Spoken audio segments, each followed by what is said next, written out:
El sol del atardecer arrojaba un brillo despiadado sobre el polvo de la calle principal de San Lorenzo, un pueblo olvidado en las entrañas áridas de México en 1880.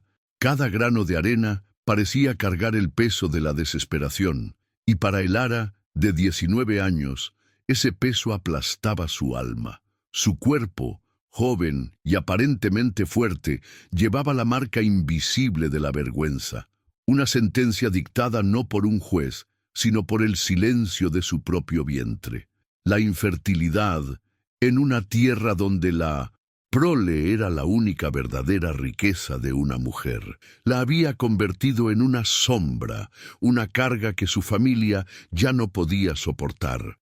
Allí, bajo las miradas curiosas y crueles de los pocos habitantes que se aventuraban en el calor, su destino estaba siendo sellado no con un voto de amor, sino con el tintineo de monedas en un saco de cuero gastado.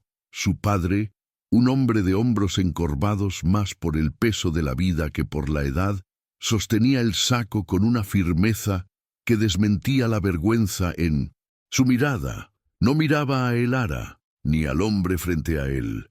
Sus ojos estaban fijos en un punto indefinido en el horizonte, quizás buscando una absolución que nunca llegaría. La transacción era pública, una humillación calculada para demostrar que se estaba deshaciendo de un bien defectuoso. El Lara sentía cada mirada como una aguja perforando su piel. Las mujeres cuchicheaban detrás de sus abanicos, los hombres observaban con una mezcla de lástima y desprecio. Ella ya no era una hija, una joven con sueños. Era una mercancía, su valor reducido al contenido de aquel saco que pasaba de las manos de su padre a las de un extraño. Una mujer vendida por su propio padre. ¿Puede haber una injusticia mayor? Si tu corazón también se indigna ante la crueldad y crees en las segundas oportunidades, te ruego que te unas a nuestra familia. Ayúdanos a llegar a los 1000 suscriptores. Es una meta que cambiará nuestro mundo. Y para sentirte cerca, por favor, dinos en los comentarios desde qué rincón del mundo nos estás viendo. Tu apoyo es nuestra fuerza para seguir contando historias que merecen ser escuchadas. El comprador era Silas, un leñador del bosque que raramente bajaba al pueblo. Un hombre robusto, de unos 35 años, con el rostro marcado por el sol y la soledad. Su presencia era imponente, pero sus ojos, a diferencia de los otros, no contenían juicio. Había en ellos un agotamiento profundo, una tristeza antigua que parecía hacer eco a la de el Lara. A su alrededor, aferrados a sus piernas, estaban sus 4 hijos, pequeñas figuras de curiosidad e inocencia en medio de la sordidez de aquella escena. Eran ellos, con sus miradas infantiles y desarmadas, quienes más la perturbaban. Niños que necesitaban una madre, un papel que el mundo le había dicho que ella jamás podría cumplir, la prueba viviente de su propia inutilidad. La entrega fue rápida, sin palabras innecesarias. El apretón de manos entre los 2 hombres selló su futuro. El padre de el Lara se dio la vuelta y se alejó sin un adiós, sin una última mirada, dejándola plantada en medio de la calle polvorienta como un árbol muerto. El sonido de sus pasos al distanciarse era el sonido de su antigua vida deshaciéndose en polvo. El Lara permaneció inmóvil, el vestido sencillo pegado al cuerpo por el sudor y la humillación. Quería llorar, gritar, correr, pero sus pies parecían clavados en el suelo. El mundo a su alrededor se convirtió en un borrón de colores y sonidos ahogados, y lo único nítido era la figura de aquel hombre y los niños que ahora eran su responsabilidad, su carga y quizás su única e improbable salvación. Silas no dijo nada, solo hizo un gesto con la cabeza, indicando el camino para salir del pueblo, en dirección al bosque que se erguía como una muralla oscura contra el cielo anaranjado. Los niños, antes tímidos, ahora la observaban abiertamente. La mayor, una niña de quizás 10 años, tenía una mirada desconfiada, protectora de sus hermanos menores. Un niño rubio, con el rostro sucio, de tierra, le sonrió. Un gesto tan puro e inesperado que casi rompió la barrera de hielo que el ara había construido alrededor de su corazón. Tragó saliva, sintiendo el nudo en la garganta apretarse. Cada paso lejos de San Lorenzo era un paso hacia lo desconocido, un viaje hacia una vida que no había elegido, junto a un hombre que la había comprado y a unos niños que le recordarían a cada instante lo que ella nunca podría darles.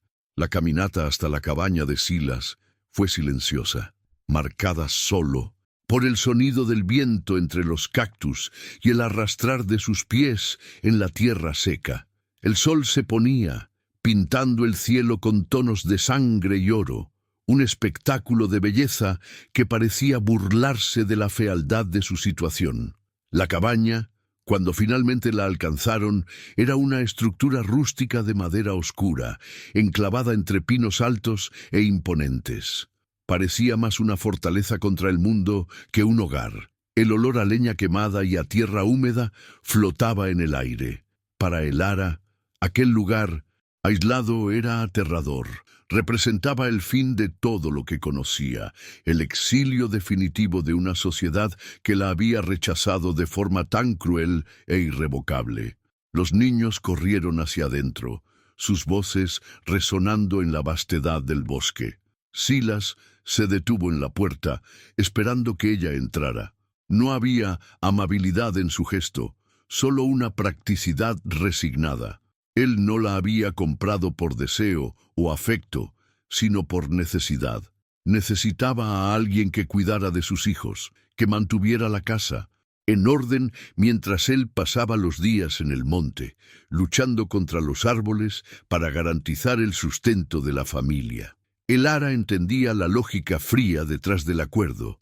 Ella era una pieza funcional en su vida, un par de manos para reemplazar las de la esposa que él había perdido, un arreglo que la despojaba de cualquier identidad, de cualquier valor más allá de sus tareas diarias. El interior de la cabaña era simple y austero. Una gran chimenea de piedra dominaba la sala principal, que servía de cocina, comedor y sala de estar. Los muebles eran escasos y hechos a mano, desgastados por el uso. Había una crudeza en aquel ambiente, una ausencia de cualquier toque femenino, de cualquier calor que no viniera del fuego. El ara sintió un escalofrío, a pesar del calor sofocante. La presencia de la difunta esposa de Silas parecía flotar en cada rincón, en cada objeto. Ella estaba allí para llenar un vacío, pero sentía que nunca podría competir con el recuerdo de una mujer que había sido amada, que le había dado a Silas aquellos 4 hijos, una mujer completa, todo lo que el ara no era. Aquella primera noche apenas comió. Sentada a la mesa de madera rústica, observó a los niños comer con un apetito voraz. Reían y hablaban entre ellos, ignorándola la mayor parte del tiempo. Silas comió en silencio, sus ojos fijos en el plato, perdido en sus propios pensamientos. La soledad en aquella habitación llena de gente era abrumadora. El ara se sentía como un fantasma, presente en cuerpo, pero ausente en espíritu. Era una extraña, una intrusa en un círculo familiar que ya estaba formado, herido, pero completo en su propio dolor. No había espacio para ella allí, solo un papel que desempeñar, una función que cumplir hasta que sus días se agotaran. La cultura mexicana, tan vibrante y llena de vida, parecía haber quedado atrás en el pueblo. Allí, en la aislada cabaña en el bosque, la vida se reducía a su forma más básica, la supervivencia. Las tradiciones, las fiestas, los colores que pintaban la vida en México parecían un sueño lejano. El ara recordó las celebraciones del Día de Muertos, las misas de domingo, la comunidad reunida en la plaza. Todo eso le había sido arrancado. Su nueva realidad era el silencio del bosque, el trabajo pesado y la compañía de una familia que no era suya. Una familia que la veía no como una mujer, sino como una solución a un problema práctico, un engranaje en la máquina de su existencia diaria. la lucha por la justicia social, un tema tan presente en la historia de México, asumía para el Lara una forma personal e íntima. No era una batalla contra un gobierno opresor o un terrateniente codicioso, sino una lucha silenciosa contra un sistema de valores que la deshumanizaba. La sociedad la había juzgado y condenado por un fallo de su cuerpo, negándole el derecho básico de ser vista como un ser humano completo. Su venta fue la manifestación final de esa injusticia.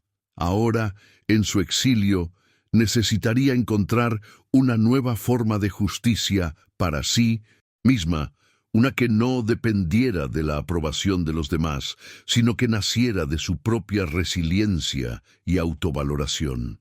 Las bulliciosas calles de la Ciudad de México, con sus promesas de modernidad y progreso, estaban a un mundo de distancia de la realidad de El Lara. Su vida estaba definida por el ciclo de la naturaleza, por el amanecer y el atardecer, por el trabajo incesante que la tierra exigía. Era un retorno a un modo de vida ancestral, donde la conexión con la tierra era fundamental. La ironía era dolorosa. Ella, que no podía engendrar vida en su vientre, estaba ahora encargada de nutrir y cuidar a una familia cuya existencia dependía enteramente de la generosidad y la brutalidad de esa misma tierra, una paradoja que la atormentaría en sus días más oscuros. La desigualdad social en México era una herida abierta, y el Lara estaba en su margen más vulnerable. Como mujer, y peor aún, como mujer infértil, no tenía ni voz ni poder. Su historia era la de tantas otras, cuyos destinos eran decididos por hombres en un mundo que no les ofrecía opciones. El saco de monedas que selló su destino era más que dinero. Era el símbolo de un sistema que ponía precio a las personas, que transformaba vidas en transacciones comerciales. Su viaje con Silas y sus hijos sería, por lo tanto, más que una adaptación a un nuevo hogar. Sería una rebelión silenciosa contra esa devaluación, una búsqueda de una dignidad que le había sido robada. Los conflictos familiares que la llevaron hasta allí eran profundos y dolorosos. La decisión de su padre no nació solo de la crueldad, sino de una desesperación pragmática. En un mundo de pobreza y lucha constante, cada boca que alimentar necesitaba justificar su existencia. La incapacidad de El Lara para cumplir su propósito biológico la convirtió a sus ojos en un lujo insostenible.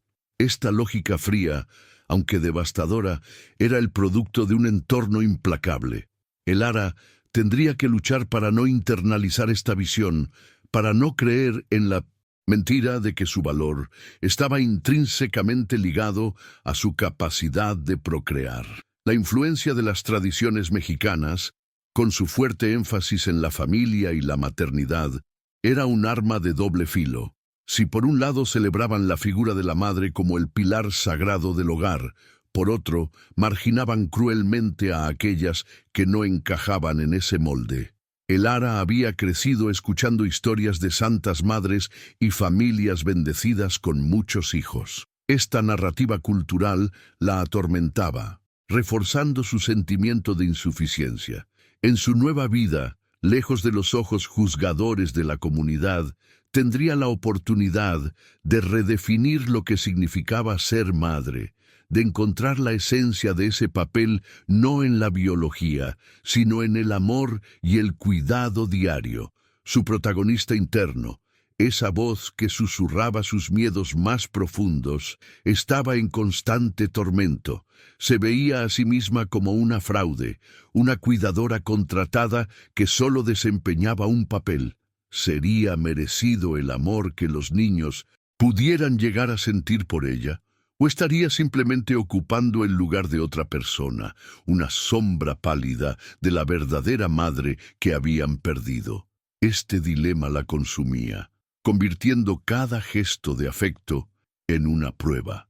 Necesitaría confrontar a estos demonios internos para poder abrirse verdaderamente a la posibilidad de felicidad y pertenencia en esa familia improvisada. La fuerza de voluntad, un valor tan apreciado en la cultura mexicana, sería su principal arma. La capacidad de resistir, de perseverar ante la adversidad, estaba en su sangre. Aunque se sentía rota, había una chispa de resiliencia en su alma. Había soportado la vergüenza pública, el rechazo de su propia familia. Sobreviviría a esto también. Con cada amanecer, cada tarea cumplida, cada pequeño paso para construir una rutina en ese hogar extraño, Elara estaría librando su batalla, demostrándose a sí misma y al mundo que su fuerza no residía en su vientre, sino en su espíritu indomable. El amor por la familia, otro pilar de la identidad mexicana, se convertiría en su mayor desafío y su mayor recompensa. ¿Cómo amar a una familia que le fue impuesta, que nació de una transacción humillante?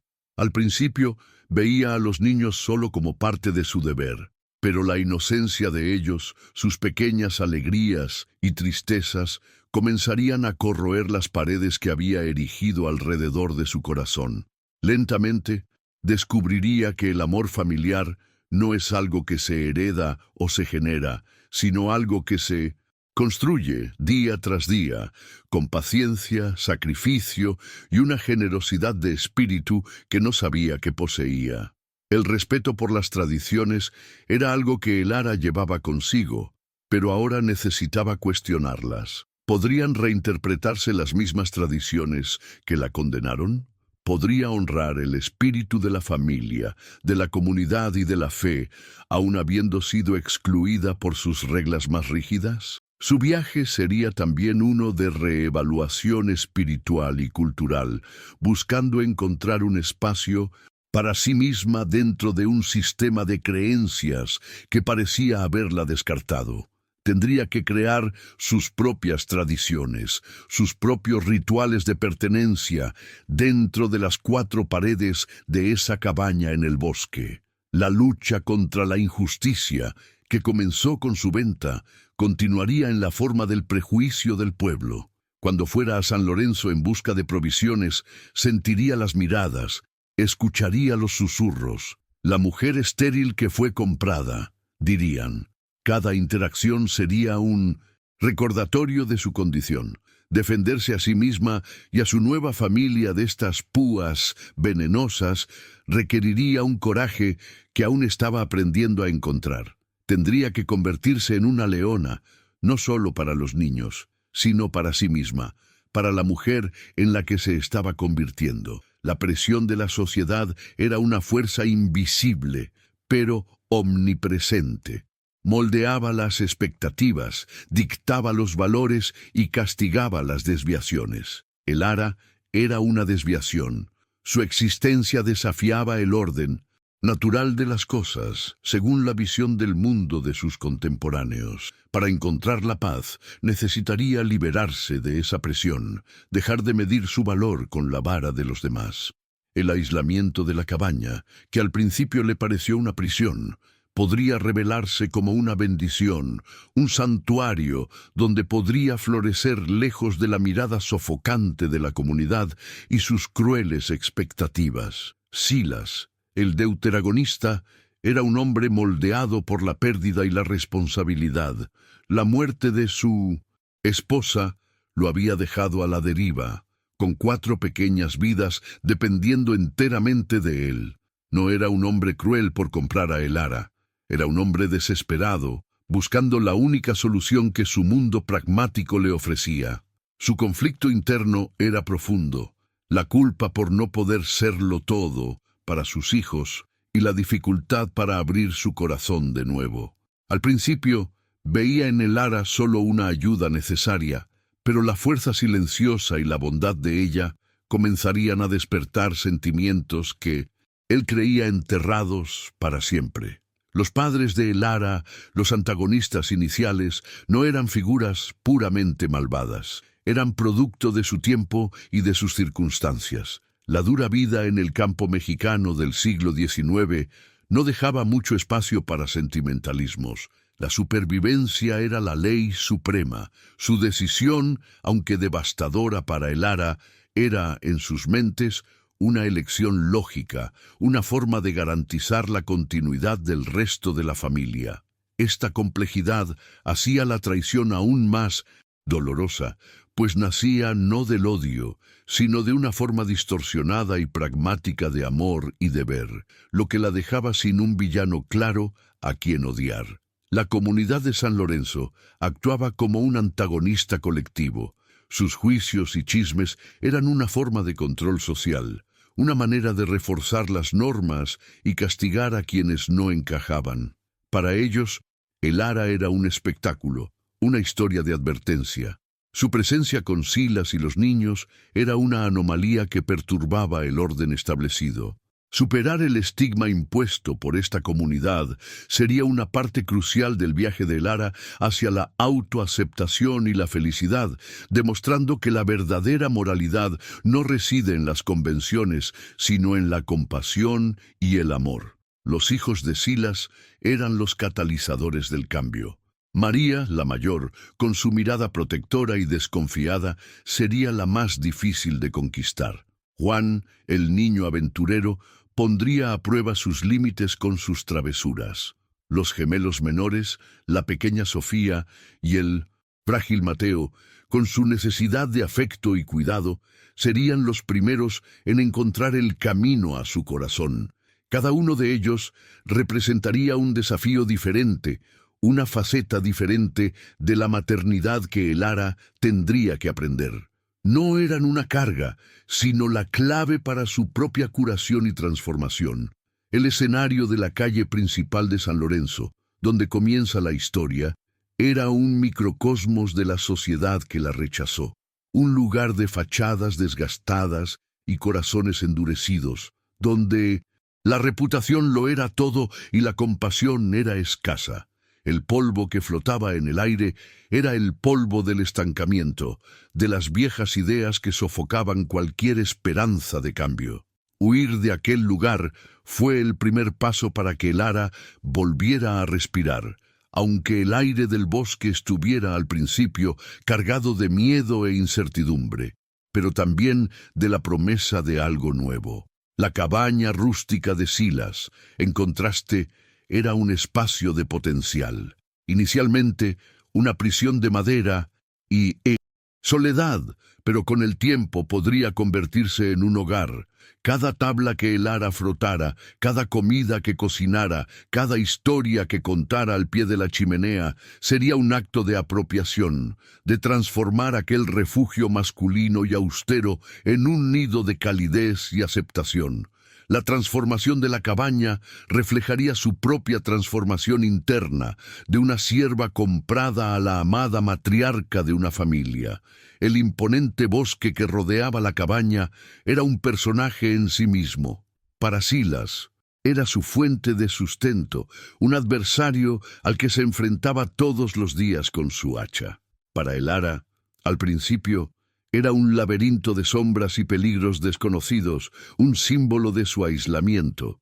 Pero, poco a poco, aprendería sus secretos, las hierbas que curan, los arroyos que dan agua pura, la belleza silenciosa de sus claros. El bosque, como su nueva vida, era a la vez implacable y generoso, un lugar de peligro y de refugio, donde finalmente encontraría su verdadero yo. La apertura de la historia, con la dolorosa escena de la venta, sirve para atrapar al espectador de inmediato. La humillación pública de Lara, la tristeza en sus ojos contrastando con la curiosidad inocente de los niños, crea un poderoso gancho emocional. La injusticia de la situación genera una empatía instantánea por la protagonista, haciendo que el público se involucre en su viaje desde el primer momento. La pregunta central está planteada. ¿Cómo encontrará esta mujer, despojada de todo, su valor y un lugar en el mundo? La respuesta a esa pregunta será el hilo conductor de toda la narrativa que seguirá.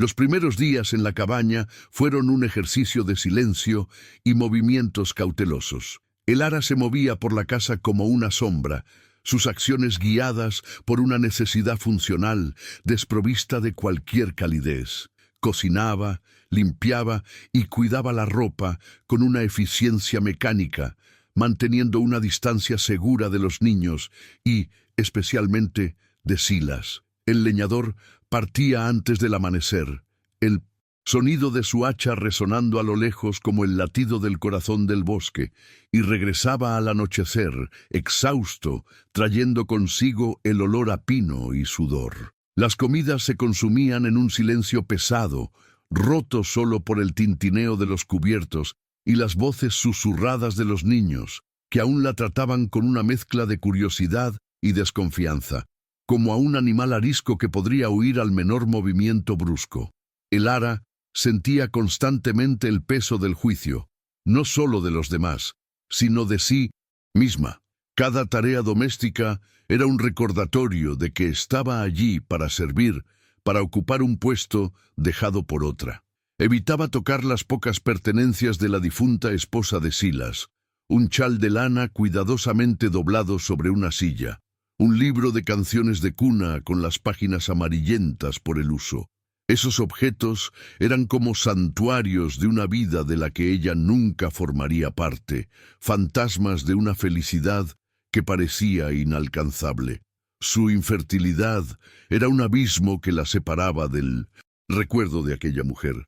¿Cómo podría competir con alguien que había sido la fuente de la vida en esa casa, cuando ella misma era la personificación de la esterilidad? Esa pregunta la atormentaba en las largas y solitarias horas del día. Poco a poco, sin embargo, la rutina comenzó a crear pequeñas fisuras en la armadura de hielo que envolvía a la familia. Fue Mateo, el gemelo menor y frágil, quien primero buscó su consuelo. Atormentado por pesadillas, se despertaba llorando en medio de la noche, y fue el ara, no Silas, quien escuchó su llanto ahogado. Dudó por un momento, pero el sonido del sufrimiento infantil fue más fuerte que su miedo. Entró en la pequeña habitación que los niños compartían y, sin pensar, tomó al niño en brazos, meciéndolo suavemente y tarareando una antigua canción de cuna que su abuela le había enseñado. El calor del pequeño cuerpo contra el suyo y la forma en que él se acurrucó en busca de seguridad despertaron en ella un instinto protector que no sabía que poseía. Esta pequeña brecha comenzó a cambiar la dinámica de la casa. Sofía, la hermana gemela de Mateo, al ver la amabilidad con que el ara había cuidado a su hermano, comenzó a seguirla por la cabaña, observándola en silencio mientras amasaba el pan o remendaba la ropa. Un día, la niña le tendió una pequeña flor silvestre que había recogido en el bosque, un regalo tímido y silencioso. El ara lo aceptó, sintiendo un nudo formarse en su garganta. Era un gesto simple, pero para ella significaba el mundo. Era la primera vez en mucho tiempo que alguien le ofrecía algo sin esperar nada a cambio, un reconocimiento de su existencia más allá de su función. Puso la flor en un vaso con agua y la pequeña mancha de color pareció iluminar la austera cocina. Juan, el hijo del medio, era el más arisco. Con sus 8 años, era un torbellino de energía y rebeldía, poniendo a prueba constantemente los límites de el ara.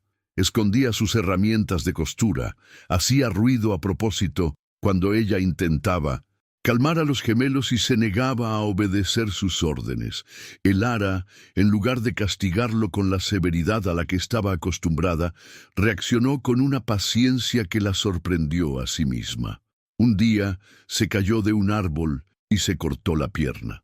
Mientras Silas estaba en el bosque, fue el ara quien limpió la herida con hierbas que conocía del campo y la vendó con firmeza y cuidado. La gratitud renuente en la mirada del niño, la manera en que finalmente se dejó cuidar, fue una victoria más, significativa que cualquier palabra. María, la mayor, permanecía como la fortaleza más difícil de conquistar. Con 10 años, se sentía la guardiana de la memoria de su madre y veía a Elara como una usurpadora. Era obstinadamente independiente, asumiendo tareas que eran demasiado pesadas para su edad, en un claro intento de demostrar que la familia no necesitaba a una extraña. Elara entendía su dolor y su resentimiento, por eso no forzó el acercamiento. En cambio, comenzó a dejar pequeños regalos para la niña. Una cinta nueva para su cabello, encontrada en una de sus raras idas al pueblo, o un trozo extra de tarta de moras, su favorita. Eran ofertas de paz, gestos que decían, no estoy aquí para reemplazar, solo para ayudar. La tensión entre Elara y Silas era de otra naturaleza. Era un silencio cargado de palabras no dichas, de una conciencia mutua de sus heridas. Raramente hablaban de algo más allá de las necesidades prácticas de la casa. Sin embargo, Elara comenzó a notar pequeños gestos de cuidado por parte de él. Dejaba la leña más seca y fácil de encender cerca de la puerta para ella. Reparó el escalón roto del porche donde ella casi tropezó. Y, una noche, cuando la encontró dormitando en la silla, exhausta, la cubrió suavemente con una manta. Eran pequeñas amabilidades que comenzaban a tejer un delicado hilo de conexión entre ellos. Una comprensión que trascendía la naturaleza de su acuerdo inicial. La narrativa crece con la llegada del otoño, trayendo consigo un aire más frío y días más cortos. La proximidad forzada dentro de la cabaña aumentaba la intensidad de las emociones. Los viajes de Elara a San Lorenzo se convirtieron en pruebas. Las miradas de la gente del pueblo eran como piedras, y los susurros la seguían como una plaga. Ahí va la comprada del leñador, decían. Dicen que es seca como el desierto. Había aprendido a levantar la cabeza e ignorarlos, pero cada palabra era una astilla que se clavaba en su alma. Su única defensa era la certeza creciente de que su valor no era definido por esas voces maliciosas, sino por las necesidades de aquellos 4 niños que la esperaban en casa. El desarrollo de los personajes se profundiza cuando Elara comienza a imprimir su propia marca en la cabaña. Plantó un pequeño jardín de hierbas cerca de la cocina, llenó la casa con el aroma a pan recién hecho y con hilos de colores que compró, bordó pequeñas flores en las cortinas gastadas.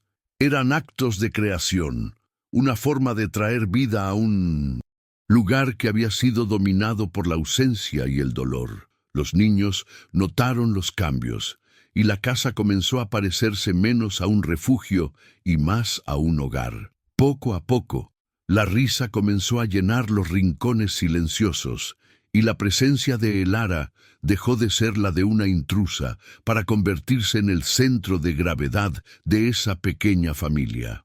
Silas observaba esta transformación en silencio.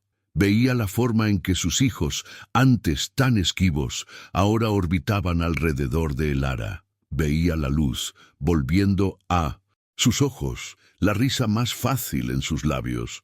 Se sorprendía a sí mismo, observándola mientras contaba historias a los gemelos cerca del fuego. Su voz suave llenando la noche. Una parte de él, que creía haber muerto con su esposa, comenzó a despertar. Era un sentimiento peligroso, una vulnerabilidad que no se sentía preparado para enfrentar. Amar de nuevo significaba arriesgarse al dolor de la pérdida una vez más, y no estaba seguro de si su corazón soportaría otra fractura. La debilidad de Elara, su infertilidad, paradójicamente, se convirtió en su fuerza. Al no poder tener sus propios hijos, dedicaba toda su energía y amor a aquellos 4 niños. No había en ella el orgullo de la maternidad biológica, solo la pura donación del cuidado. Amaba no porque fueran suyos, sino simplemente porque existían y la necesitaban. Esta forma de amor, incondicional y desinteresada, era algo que ni siquiera la madre biológica de ellos podría haber ofrecido de la misma manera. Elara estaba descubriendo que La maternidad no era una cuestión de sangre, sino de espíritu, un acto de elección diaria y de sacrificio. El dilema interno de Silas se intensificaba. Se sentía desleal a la memoria de su difunta esposa al desarrollar sentimientos por Elara. Veía la bondad de ella, la forma en que estaba sanando a su familia, pero la culpa lo carcomía. La sociedad esperaba que viviera como un viudo devoto, y su propio corazón estaba en conflicto. La había comprado como una solución práctica, pero ella se estaba convirtiendo en la respuesta a una soledad que ni siquiera admitía sentir. Esta lucha interna lo volvía distante y a veces rudo, creando una barrera de confusión y dolor entre él y Elara, que no comprendía sus cambios de humor. Las cuestiones sociales mexicanas resurgían en sus interacciones con el mundo exterior. La visita ocasional del sacerdote del pueblo era una prueba. El sacerdote, un hombre atado a las convenciones, veía su arreglo como irregular y pecaminoso. Sus palabras eran veladas, pero el juicio era claro. Él representaba la voz de la tradición que condenaba a Elara, la autoridad moral que reforzaba su sentimiento de insuficiencia. Para el sacerdote, ella nunca sería una verdadera esposa o madre, sino una concubina, una figura que amenazaba la santidad de la familia. Proteger a su familia de esta hipocresía se convirtió en otra de las cargas silenciosas de Elara. La influencia de las tradiciones también se manifestaba de forma positiva. Elara comenzó a enseñar a los niños las canciones e historias de su propia infancia, tejiendo el rico tapiz de la cultura mexicana en sus vidas. Preparó mole para celebrar un pequeño éxito de Silas en la venta de madera. Montó un pequeño altar con flores para el Día de Muertos, explicando a los niños cómo honrar y recordar con amor a los que se fueron, incluyendo a su madre.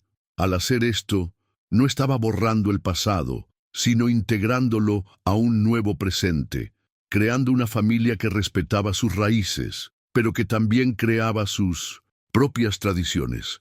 El amor por la familia, que antes era una abstracción dolorosa para Elara, se convirtió en el ancla de su existencia. Se dio cuenta de que amaba a aquellos niños con una ferocidad que la asustaba. Haría cualquier cosa para protegerlos, para garantizar su felicidad. Este amor la empoderó, le dio una voz que nunca había tenido. Cuando un comerciante en San Lorenzo intentó engañar a María, fue Elara quien intervino, su voz firme y clara, defendiendo a la niña con una autoridad que sorprendió a todos, incluida a ella misma. En ese momento no era la comprada, era una madre defendiendo a su cría. El respeto por las tradiciones que Silas llevaba lo impedía de acercarse a Elara. Honraba la memoria de su esposa y las costumbres que dictaban el luto. Para él, avanzar sería una traición. Sin embargo, el respeto que sentía por Elara como mujer y como la cuidadora de sus hijos crecía cada día. Veía su fuerza, su resiliencia, su bondad inquebrantable.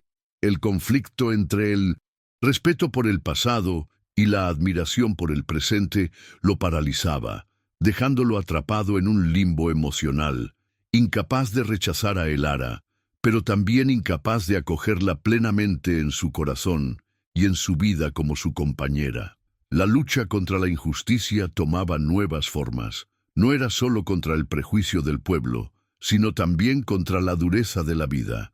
Una sequía prolongada amenazó el arroyo de donde sacaban agua, y una plaga casi destruyó la pequeña huerta que Elara cultivaba con tanto esmero.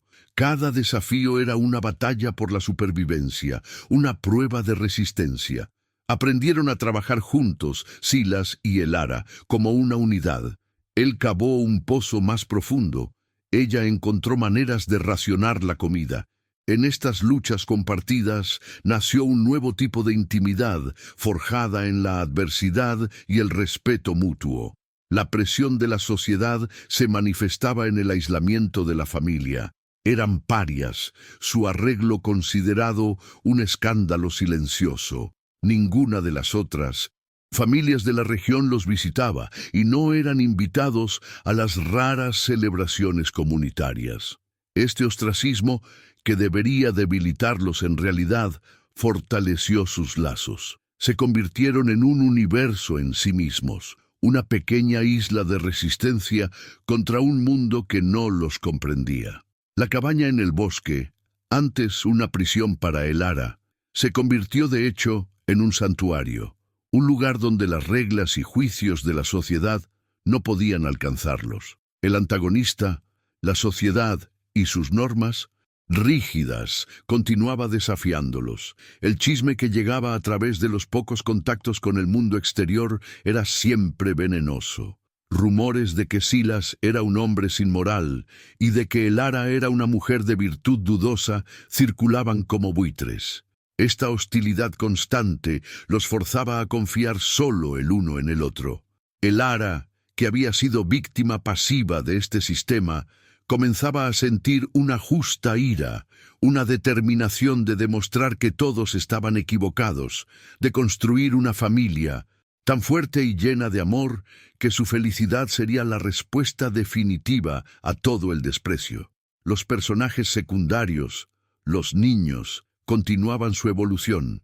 María, al ver la defensa feroz de Elara en el mercado y la forma en que cuidaba de su huerta y de su casa, comenzó a bajar la guardia.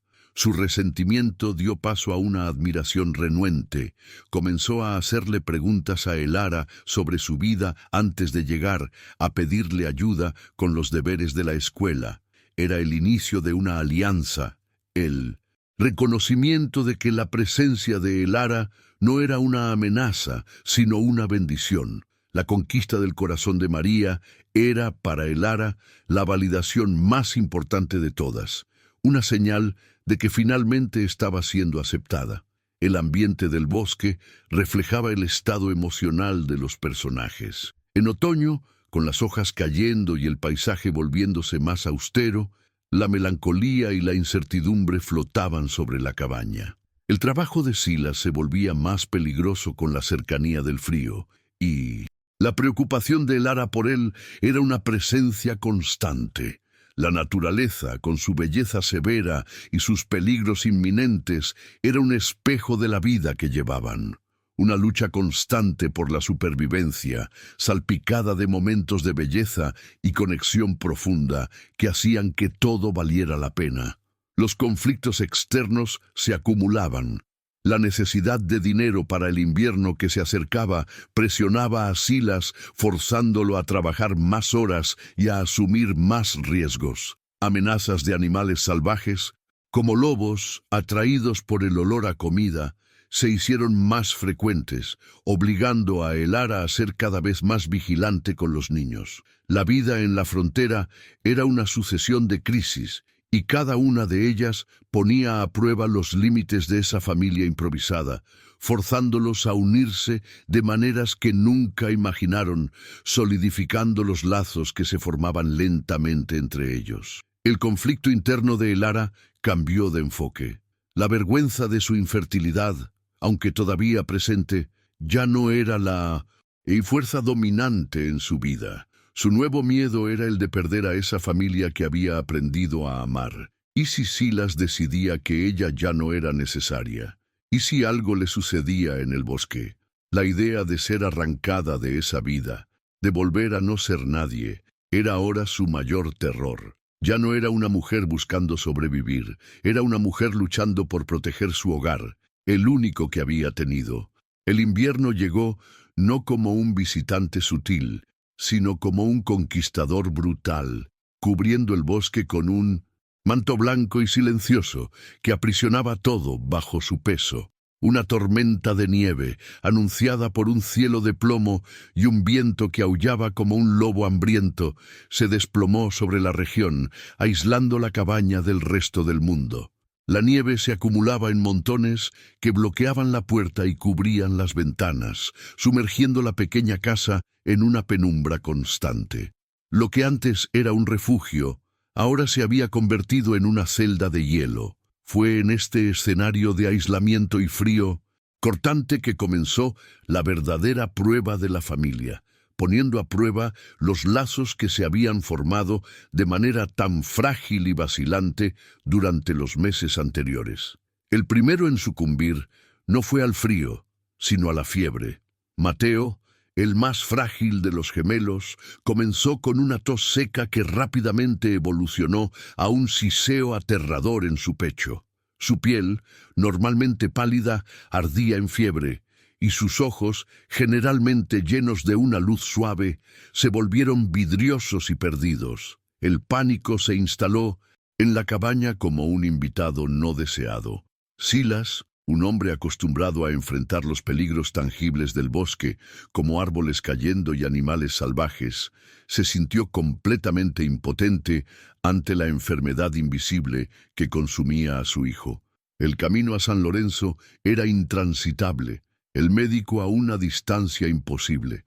Estaban solos, atrapados por la furia de la naturaleza, con la vida de un niño pendiendo de un hilo.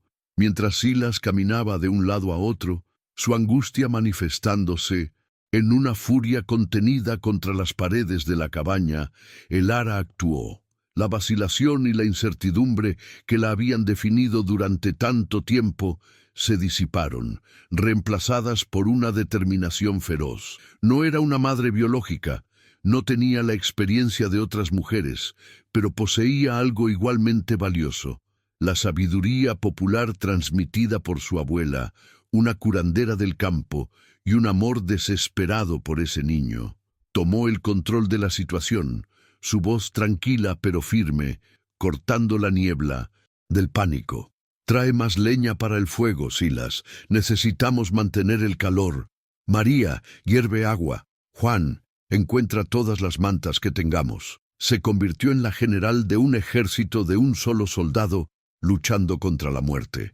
Rebuscó en la pequeña reserva de hierbas que había cultivado y secado, su conocimiento instintivo guiando sus manos. Preparó un té de corteza de sauce para la fiebre, una cataplasma de mostaza para el pecho congestionado del niño.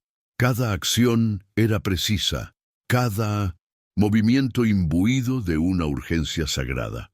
No se detuvo a pensar en su lugar en esa familia o en lo que los demás dirían.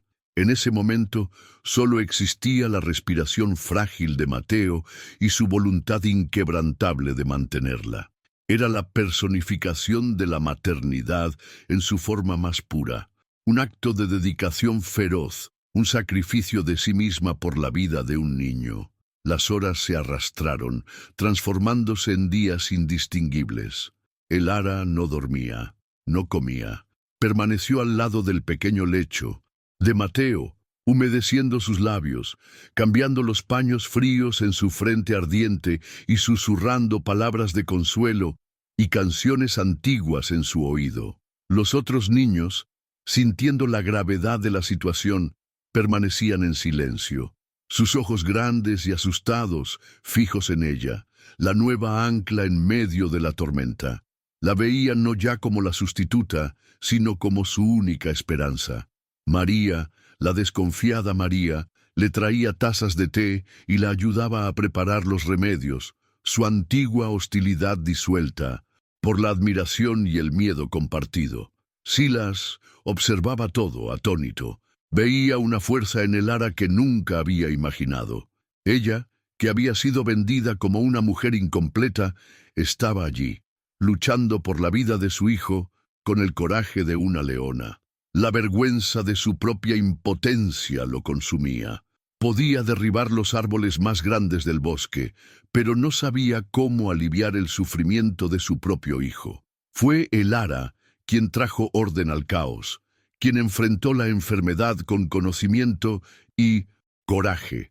En la penumbra de la cabaña, iluminada solo por el fuego crepitante, la vio de verdad por primera vez, no como la ayudante que había comprado, sino como el alma de su familia, el pilar que les impedía derrumbarse.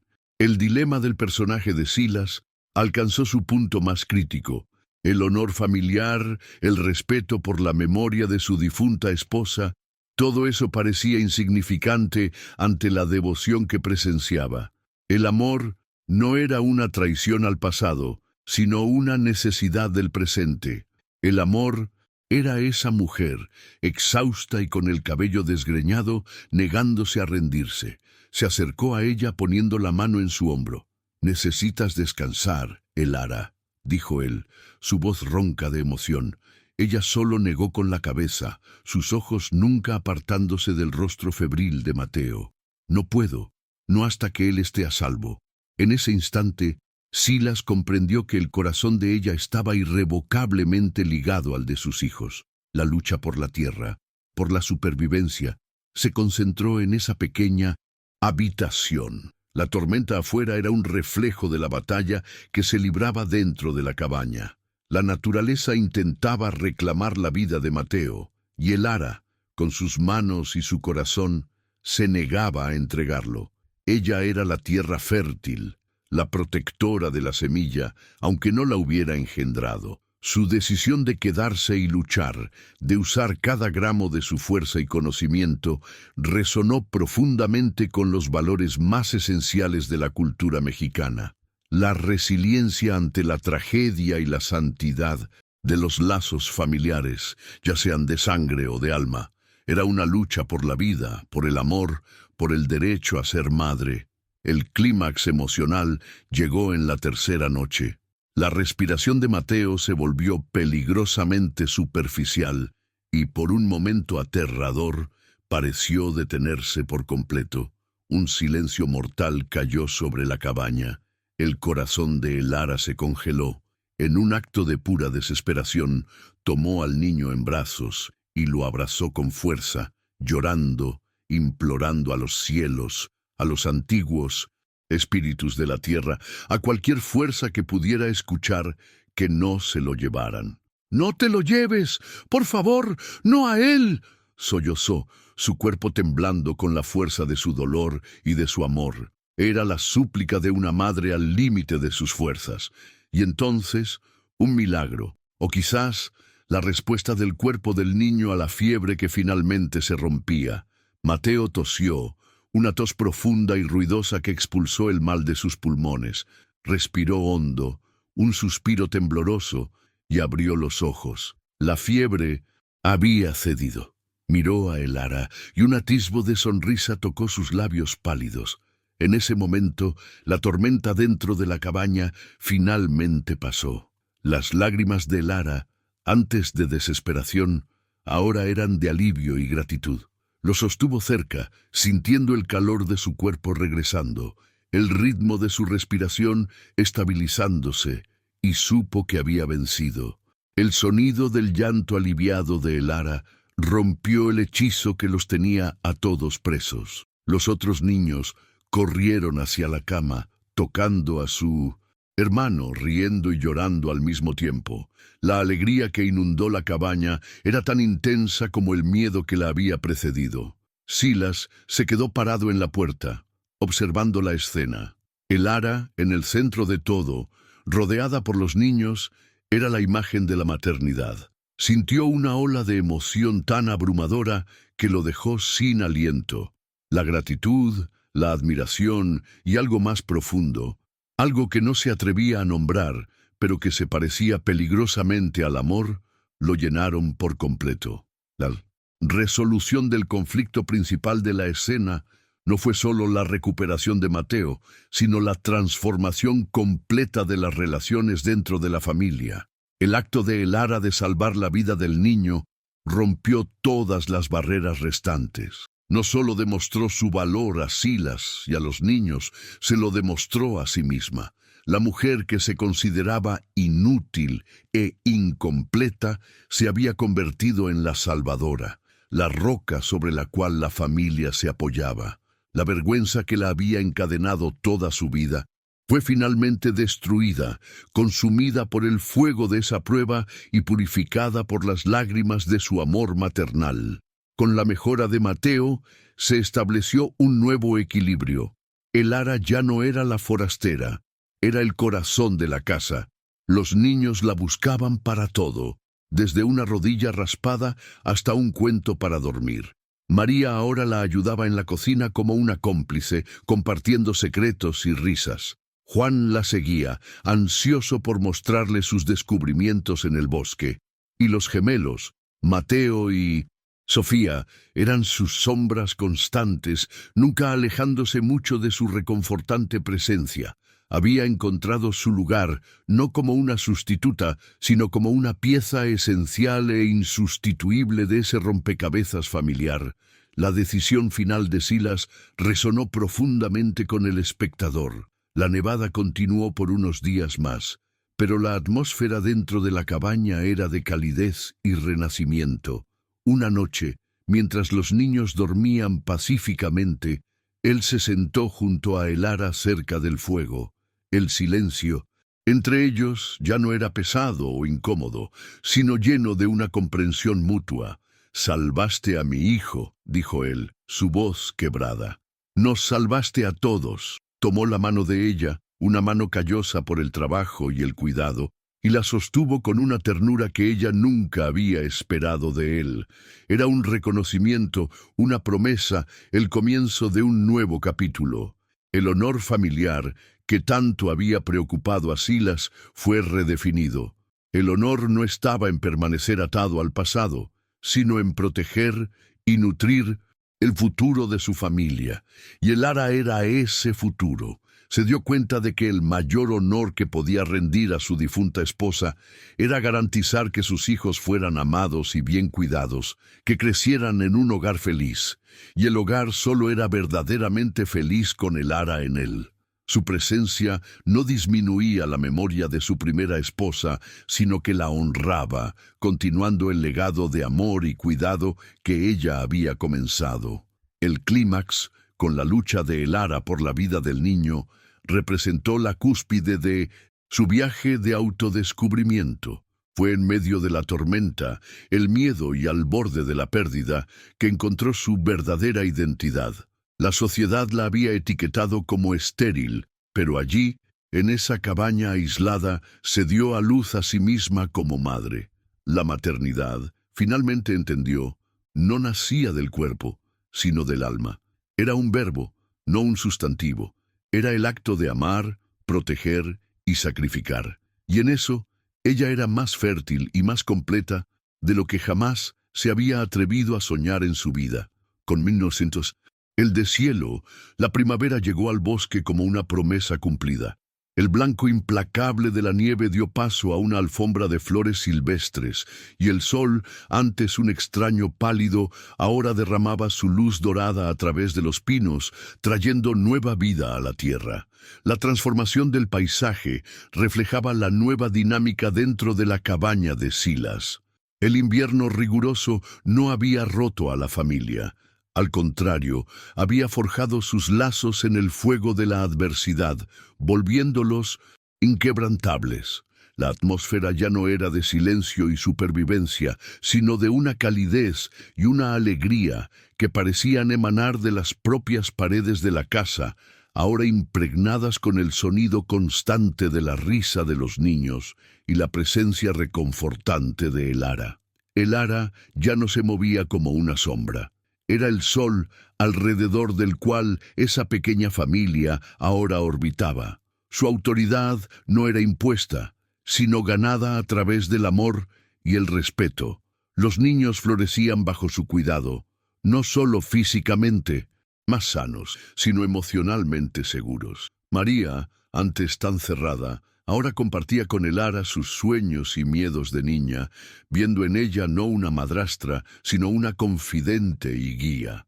Juan canalizaba su energía para ayudar a Silas y Elara, orgulloso de su papel en el sustento del hogar. Y los gemelos, recuperados y vibrantes, eran la prueba viviente del poder del amor y la dedicación que los había salvado, siguiendo a Elara por todas partes, como si ella fuera la fuente de toda la seguridad del mundo. La relación entre Elara y Silas también floreció en la nueva estación. El silencio entre ellos, antes lleno de incertidumbre y dolor, ahora era cómodo, cómplice. Las palabras ya no eran estrictamente necesarias. Una mirada, un roce, una sonrisa compartida sobre las cabezas de los niños lo decía todo. La gratitud de Silas se había transformado en una admiración profunda, y la admiración en un amor tierno e inquebrantable. Ya no veía a la mujer que había comprado por necesidad, sino a la compañera que había elegido con el corazón, la mujer que le había enseñado que la vida sí podía ofrecer una segunda oportunidad para la felicidad, incluso después de la más devastadora de las pérdidas. El viaje a San Lorenzo, que antes era una fuente de humillación para Elara, se convirtió en un testimonio de su transformación.